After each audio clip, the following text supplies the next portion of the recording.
सीधा सवाल में मैं बात करूंगा गाली की। जी हां, गाली गलौज की, विशुद्ध। पिछले कुछ दिनों से देश में एक जान पर खतरा मंडराने लगा था। जान से मारने की धमकियां दी जा रही थी या दावे किए जा रहे थे, आरोप लगाए जा रहे थे।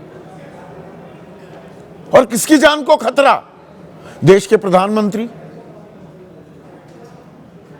राष्ट्रपति के अभिभाषण पर धन्यवाद प्रस्ताव भी नहीं दिया लोकसभा में। आरोप लगाए केंद्रीय मंत्रियों ने, सांसदों ने। यह बात और है कि कोई एफआईआर दर्ज नहीं। और फिर नेता प्रतिपक्ष राहुल गांधी को जान से मारने की धमकी दी गई। कोटा में एक सिर फेरा था, उस पर तो एफआईआर हुई, गिरफ्तारी भी हुई। पर यह जान का खतरा बताकर आम आदमी, आपको, मुझको, जो हमारे सरोकार हैं, हमारी अपेक्षाएं हैं, हमारी उम्मीदें हैं अपने राजनेताओं से, भाई हम चुनकर भेजते हैं, क्या उससे विषयांतर किया जा रहा है? ध्यान भटकाया जा रहा है क्या? और इसी कड़ी में एक और काम भी हो रहा है, लगातार कदम ताल कर रहा है। जान की धमकी के साथ साथ गाली गलौज की भाषा, अभद्र भाषा, गद्दार बताना किसी को, किसी की कब्र खोद देना, यह खेल भी लगातार चल रहा है। और अब तक तो बीजेपी वाले ये आरोप लगाते थे विपक्ष पर, खास कांग्रेस पर। प्रधानमंत्री ने अभी 4 दिन पहले ही कहा कांग्रेस मेरी कब्र खोदना चाहती है। और हमने देखा है कई चुनावों में बाकायदा पूरी फेहरिस्त गालियों की सुनाई जाती है।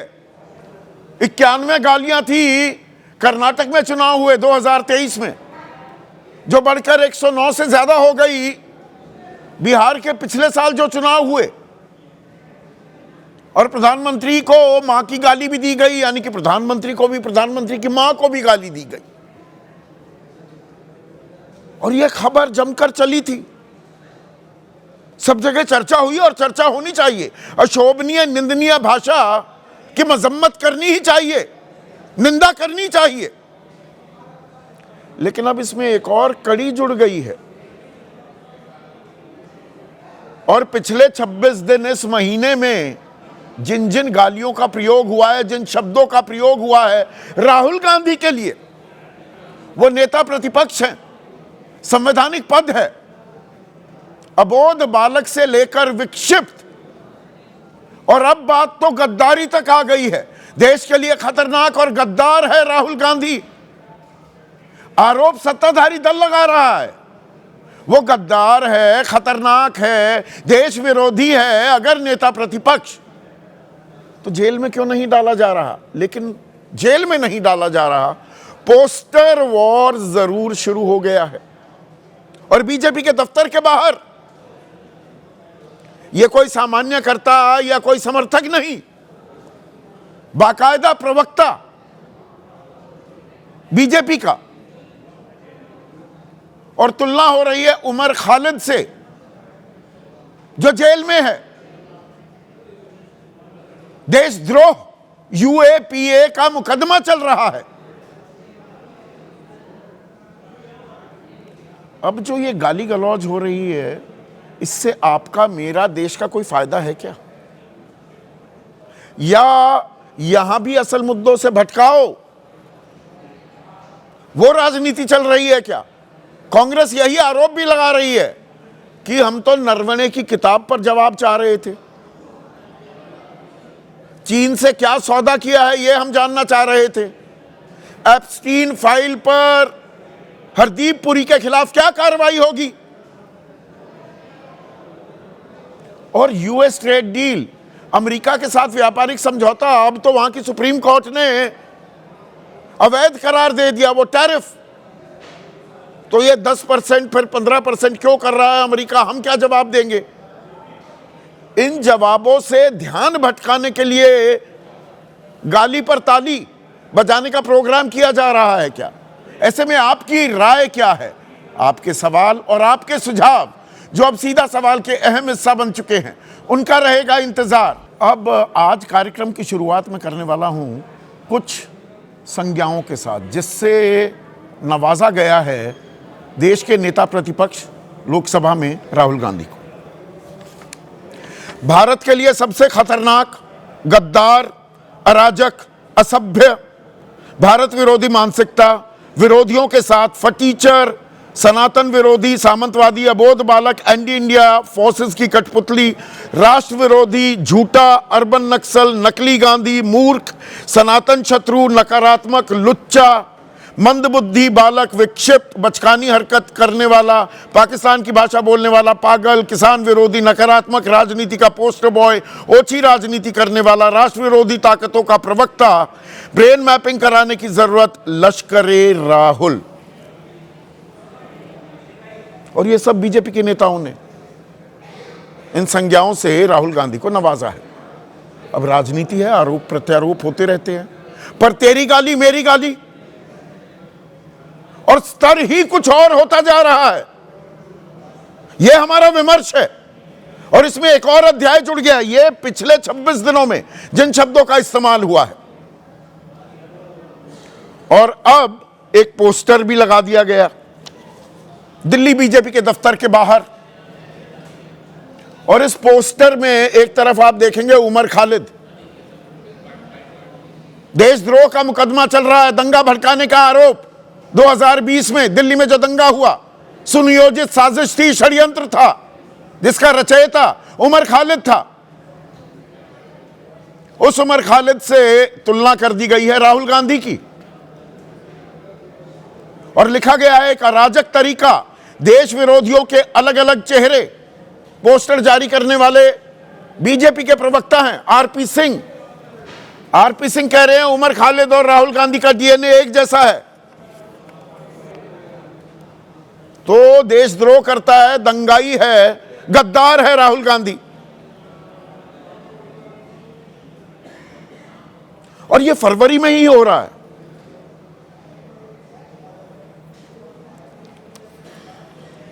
निशिकांत दुबे ने 12 फरवरी को कहा राहुल गांधी और विपक्ष अर्बन नक्सल की तरह व्यवहार करता है। 12 फरवरी को ही गिरिराज सिंह, ये तो कैबिनेट मंत्री हैं, कि राहुल गांधी से बड़ा झूठा कोई नहीं, राहुल गांधी से बड़ा लुच्चा कोई नहीं। तरुण चुग ने 12 फरवरी, ये तारीख ध्यान कीजिएगा, मंदबुद्धि बालक की तरह व्यवहार कर रहे हैं राहुल। सुधांशु त्रिवेदी 11 फरवरी, कांग्रेस पार्टी और संभवतः राहुल गांधी विक्षिप्त हो गए हैं। 11 फरवरी गिरिराज सिंह, पहले अबोध बालक था, अब फ्रॉड बालक हो गया है जो केवल झूठ बोलता है। जेपी नड्डा 5 फरवरी, पार्टी को अबोध बालक का बंधक मत बनने दीजिए, कांग्रेस को सलाह दे रहे थे बीजेपी के पूर्व राष्ट्रीय अध्यक्ष जेपी नड्डा। अब राहुल गांधी क्या कह रहे हैं? राहुल गांधी आरोप लगा रहे हैं, कॉन्टेक्स्ट समझने की जरूरत है, ये क्या हो रहा है, क्यों हो रहा है। कॉम्प्रोमाइज प्रधानमंत्री के राज में शांतिपूर्ण विरोध को अपराध बना दिया गया है। अभी पिछले कुछ दिनों से क्या खबर चल रही है, एआई समिट में वो इंडियन यूथ कांग्रेस के जो कार्यकर्ता थे, पदाधिकारी अर्धनग्न हो गए, और मैंने तब भी कहा था ये बात कि ये तरीका सही नहीं है, ये मंच सही नहीं था, आपको करना था जंतर मंतर पे करते, इंडिया गेट पे करते। जब अंतर्राष्ट्रीय समुदाय की निगाहें भारत पर टिकी हुई थी, यह गैर जरूरी था, पर प्रदर्शन का हक सबको है, यह फर्क करना जरूरी है। राहुल गांधी कह रहे हैं मैं तो सवाल पूछ रहा था, उन सवालों के जवाब देने के बजाय दुनिया के सबसे बड़े लोकतंत्र को गलत दिशा में धकेलने की कोशिश की जा रही है।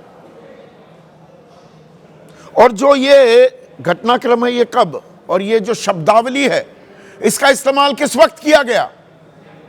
जब बजट सत्र चल रहा था, और उसमें सवाल क्या पूछे जा रहे थे? नरवणे की किताब को लेकर, जनरल एमएम नरवणे, भाई चीन के टैंक अगर भारतीय फौज की तरफ आ रहे थे, कैलाश हिल्स की हाइट, ऊंचाइयां हमने कब्जा कर रखी थी, तो क्या कोई संदेश दिया गया, कोई आदेश दिया गया या नहीं दिया गया? उनकी किताब जो प्रकाशित है या नहीं है, पर किताब उनकी है। नरवणे भी इस बात से इनकार नहीं कर रहे हैं कि भाई उसका जवाब नहीं दिया। और फिर एप्स्टीन फाइल आ गई, जिसमें दुनिया भर में इस्तीफों की झड़ी लग चुकी है, झड़ी। और भारत में भी केंद्रीय मंत्री हरदीप पुरी का नाम सामने आया है, लेकिन कोई इस्तीफा नहीं लिया जा रहा। राहुल गांधी कह रहे मैं तो यही तो सवाल पूछना चाह रहा हूं, और इन सवालों के जवाब नहीं मिल रहे हैं। और इसी में 2 फरवरी को एक और घटनाक्रम जुड़ गया, जब डियर फ्रेंड डोनाल्ड ट्रंप ने स्वतः घोषणा कर दी कि भारत और अमेरिका के बीच व्यापारिक समझौता हो गया है, भारत से हम 18% टैरिफ लेंगे और 1% टैरिफ भारत हम पर नहीं लगाएगा जो माल हम बेचेंगे। ये 2 फरवरी को। फिर उसकी तफसील मांगी जाने लगी, फिर वो दी गई, लेकिन उसमें भी एक खेल हो गया। 21 फरवरी को सुप्रीम कोर्ट ने, अमेरिका की सुप्रीम कोर्ट ने अवैध करार दिया ये टैरिफ कि जो 50 लगाया था फिर 18 कर दिया था, जो खालिस गुंडागर्दी Donald Trump, dear friend Donald Trump कर रहा था। वो हटे तो 10% लगा दिया, और फिर उसे अगले दिन 22 फरवरी को 15% कर दिया। अब राहुल गांधी कह रहे हैं कि यूएस सुप्रीम कोर्ट का फैसला आते ही बाकी देशों ने डील रद्द की। मैं प्रधानमंत्री को चैलेंज करता हूं, दम है तो यूएस डील रद्द करके दिखाएं। तो इन सवालों के जवाब ना देने पड़े क्या, इसीलिए पूरा विमर्श ही बदल दिया जा रहा है और यह गाली गलौज की भाषा का इस्तेमाल हो रहा है, और इस पर कोई कार्यक्रम भी नहीं कर रहा। प्रधानमंत्री को गाली दी जाती है तो बम्बार्डमेंट हो जाती है कार्यक्रमों की, और होनी चाहिए। भद्दी भाषा का कोई स्थान नहीं है सभ्य समाज में। लेकिन तेरी गाली मेरी गाली, एक गाली पर ताली, दूसरी गाली पर बवाल हो जाएगा, यह फर्क तो नहीं होना चाहिए। और प्रधानमंत्री ने तो अभी 22 फरवरी को ही कहा कि कांग्रेस मेरी कब्र खोदना चाहती है, और सितंबर में जब आरजेडी के मंच पर एक सिरफिरे ने प्रधानमंत्री की मां के बारे में अपशब्द बोले, गाली दी प्रधानमंत्री को, तो बवाल मचा था। पूरी एक फेहरिस्त गिनवा दी थी बीजेपी वालों ने, और सब चैनलों ने दिखाई थी। 109 का शायद आंकड़ा था, अगर मुझे ठीक याद पड़ता है। और 2023 में जब कर्नाटक में चुनाव हो रहे थे, तो वहां पर तो बाकायदा बिदर में 29 अप्रैल 2023 को प्रधानमंत्री ने गिनवाई 91 गालियां, कि 91 गालियां दी हैं। तो चाहे प्रधानमंत्री हो चाहे नेता प्रतिपक्ष, गाली तो नहीं दी जानी चाहिए। पर इस गाली पर ही हम ताली बजवाने के लिए, हमें ताली बजवाने के लिए उकसाया जा रहा है क्या? कोई बीजेपी का समर्थक है, कोई कांग्रेस का समर्थक है, उधर वो ताली बजा रहे हैं, इधर ताली ये बजा रहे हैं, जेबें खाली हैं, ताली बज रही हैं। इस विमर्श का, इस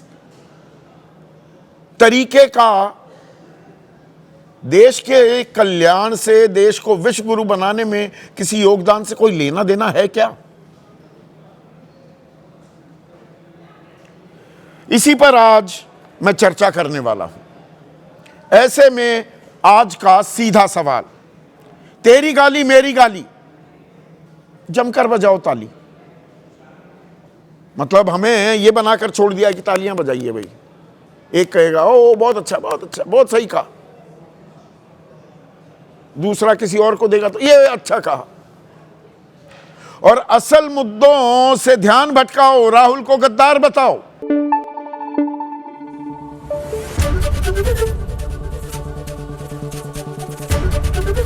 ABP News, आपको रखे आगे।